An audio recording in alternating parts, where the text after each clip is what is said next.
Alright, what's going on, guys? Trev back again, here to bring you another video. This one's going to be doing another Walking Dead video for today, leading up to the 10th episode for The Walking Dead Season 8. In this one first, we'll start with giving our thoughts on the ratings for the mid-season premiere.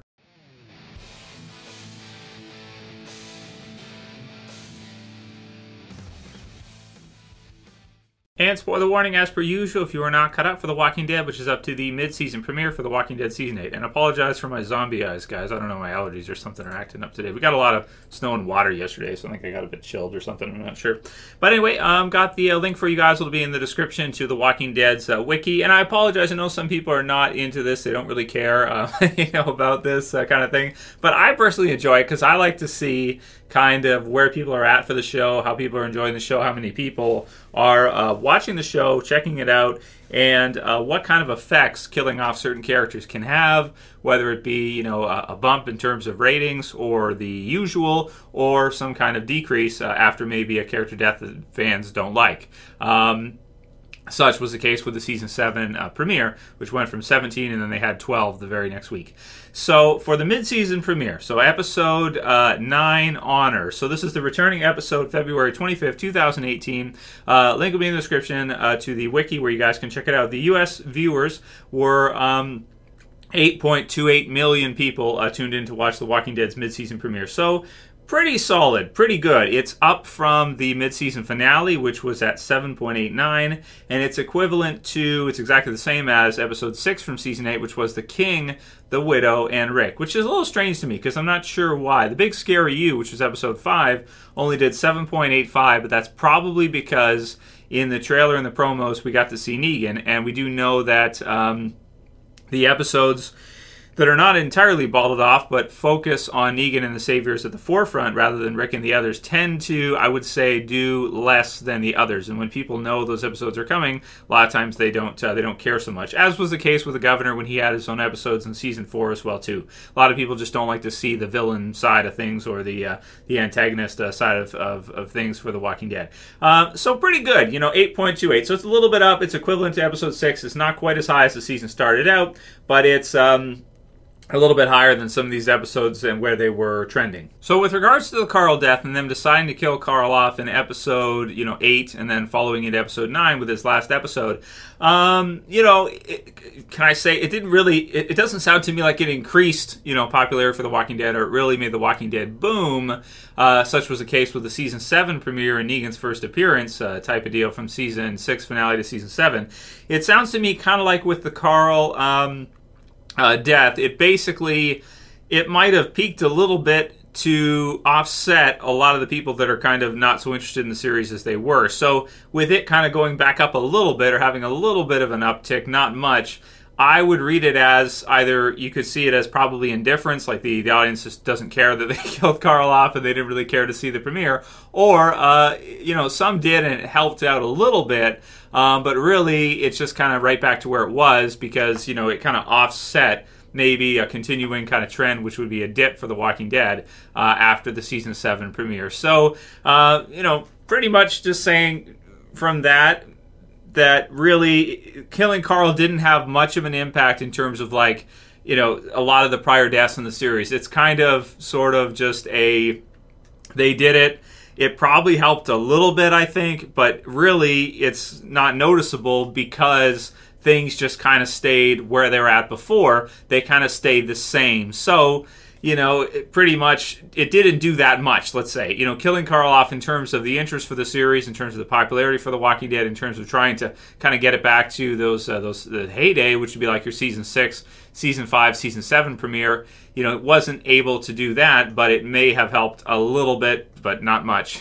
So was it worth it? I don't know. You guys can leave your comments below. Was it worth it for them to kill Carl off in this mid-season finale? Do you think they shouldn't have done it? Maybe they should have done something else instead. Or do you feel like, yeah, it was probably worth it. It was good because I like where they're going with the story, and I like how they're setting up this kind of a dream for Rick and the way they just handled everything and had everything kind of sorted out here. I'm mostly in that camp right now that I feel like it probably doesn't hurt the series right now. In the future, it could, because a lot of people, as I did the Henry is Carl 2.0 video this week, if you guys haven't seen that, for Henry to basically fill the comic book series role of Carl, because Carl, of course, is dead in the TV series now.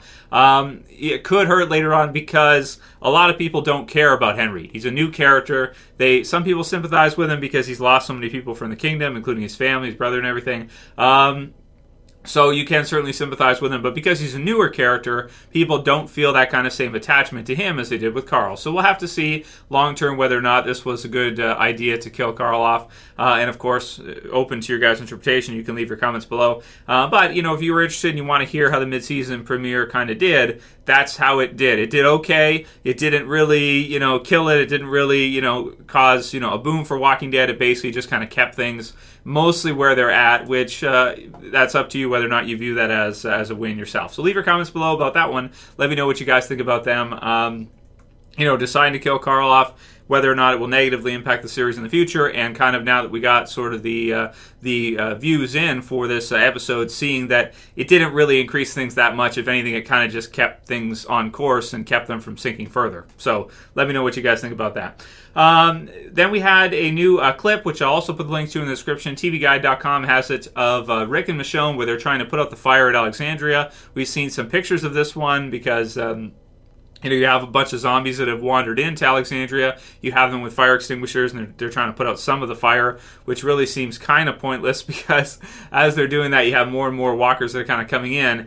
And so we might see in episode 10, Michonne and Rick will be in the episode.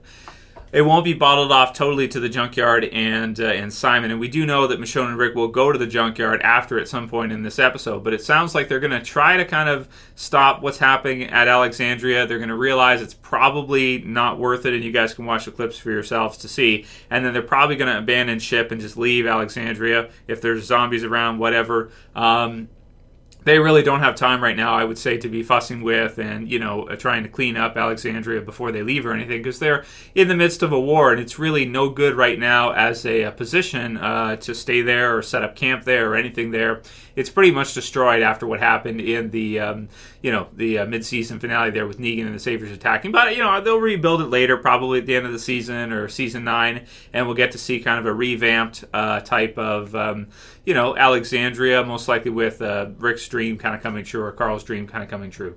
M3 Sad says, fun fact, the kid who plays Henry is actually the younger brother of the girl who played Sophia. And that's kind of fun, right? That they use kind of the same type of family for that, you know, brother to the actress who played Sophia in the series. And can you tell that they're related? Well, you know, it's somewhat, I think somewhat. So it's kind of cool, and that's just out there for anybody. Eric Yen says, looks like Crazy Morgan had fortune-telling powers because in Clear, he asked Rick if his boy is dead. When Rick says no, Morgan says he will be, and that's really cool. That's quite the foreshadowing. The thing is with The Walking Dead is everybody's dying all around, so I've seen some sites they've done like all the times The Walking Dead foreshadowed that big death, foreshadowed Carl's death. And that's true that could be one of them that you could say right there, the kind of warning that Morgan tells Rick, like, you know, don't bother, he will be, right? And there's also the question, too, is that where your wife died? When Rick's trying to talk him into going to the prison, Morgan's just very nihilistic at that point. He's just like, it doesn't matter, you know, whatever, it's going to happen, it's how it is. And in that case, you know, he was right, I guess. He will be, and now he is. So really crazy stuff. And, man, Morgan in the TV series is just awesome. He's so much better than the comic version, for sure. Chris Torrano says, Punisher Morgan equals the best Morgan. You can already see the seeds being planted for why he will choose to leave the group after the war is over. This crossover will be brilliant. And I think so too, for Chris. The only thing I kind of fear with the crossover, fear is that it might take a little bit away from The Walking Dead. Like when you put a little bit more focus and emphasis on fear, you give Morgan to fear, you take a great character from The Walking Dead and put him in fear. I do think it's good for the overall franchise for what AMC's doing. I think it's going to help fear survive on longer, but I do think it could possibly take away from The Walking Dead. And we kind of saw that right away. As soon as Fear the Walking Dead started, and they started doing episodes of Fear in addition to The Walking Dead, a little bit of The Walking Dead interest, I want to say, kind of came down a bit because you added on more, you gave the audience more, and I think that it did probably contribute to some people being a little bit burnt out on the whole zombie apocalypse, The Walking Dead type of thing, because even though they're new characters, you're adding on more, you're giving people more, and you're kind of, not to say watering it down, but you're just giving people more supply on demand, so the demand kind of diminishes a little bit when you give them more of what they want. I mean, it's good that they're doing it. They're maximizing the Walking Dead license, which is great, and we get to see, as a fan, we get to see more Walking Dead because you have Fear that's more like The Walking Dead now, which is great. But it is kind of a thing where you kind of look at it and say, like, well, if they put more effort into Fear than The Walking Dead, is it possible that Fear could actually become more interesting in season 4 or 5 than season 9 or 10 for Walking Dead? That's just kind of a crazy thought. Years ago, 2 years ago, everybody would have said there's no way Fear will ever be better than The Walking Dead, even for one season. There's no way Fear will even have one episode that's better than any of the Walking Dead episodes. People would have said that for sure. And just the way things have changed, the way things have kind of been set up here, I feel like Fear is very exciting right now to see what they're going to do in Season 4, Season 5, and depending on how Season 9 goes of The Walking Dead, it would not be surprising to me if Fear actually had a better Season 4 than The Walking Dead Season 9, or maybe Season 5 versus Season 9. So we'll see how that goes. But either way, it's at least exciting, it's interesting, and I can't wait to see what they do this season. Plus, it just gives us more overall Walking Dead to discuss and to have fun with, which is great. So I'm very excited to see Morgan in Fear in more of kind of a forefront character role, even though he's already a forefront character for Walking Dead. He's in a lot of episodes and everything.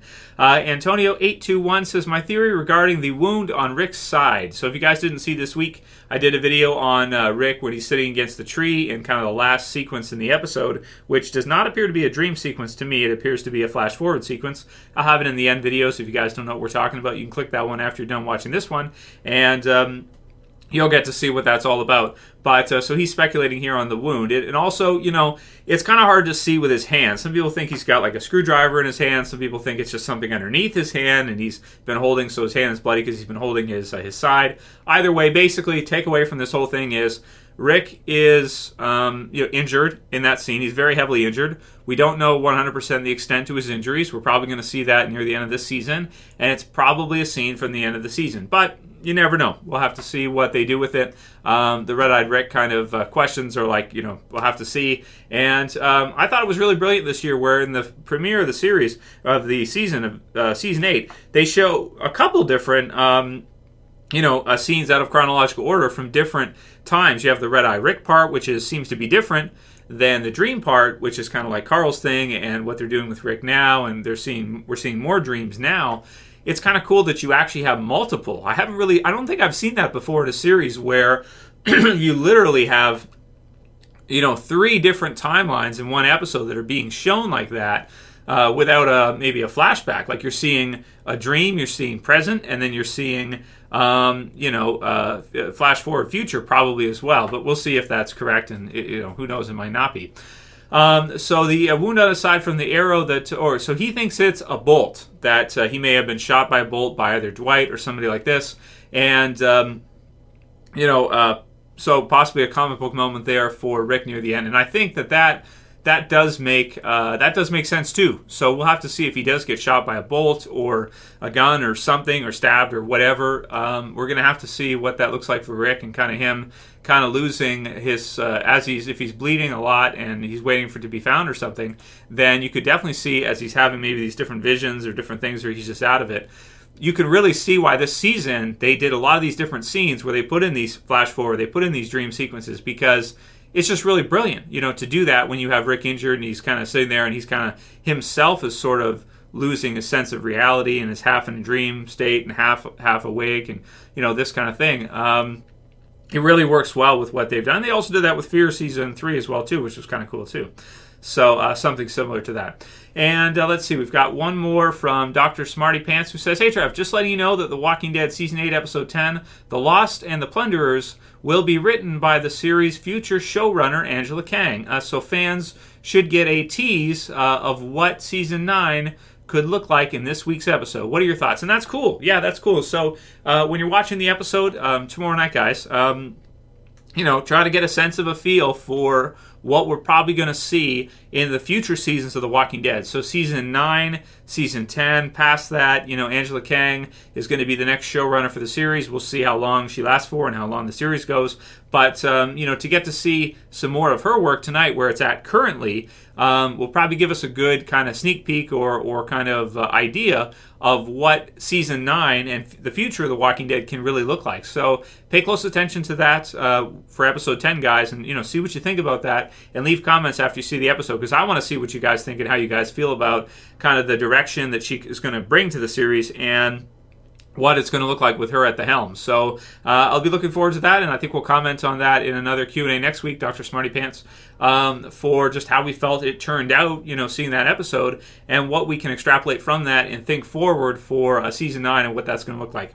That'll be it for today's Q&A video, guys. I hope you liked it as per usual. I'll have one more for you guys probably tomorrow before episode 10 premieres, but of course, check back if you missed that one. Watch the review that I have for you guys Sunday night. I get my reviews and all that stuff posted for you guys same night as the episode, so you might have to stay up a little later if you want to see them the same night. Otherwise, you can watch them Monday or whatever.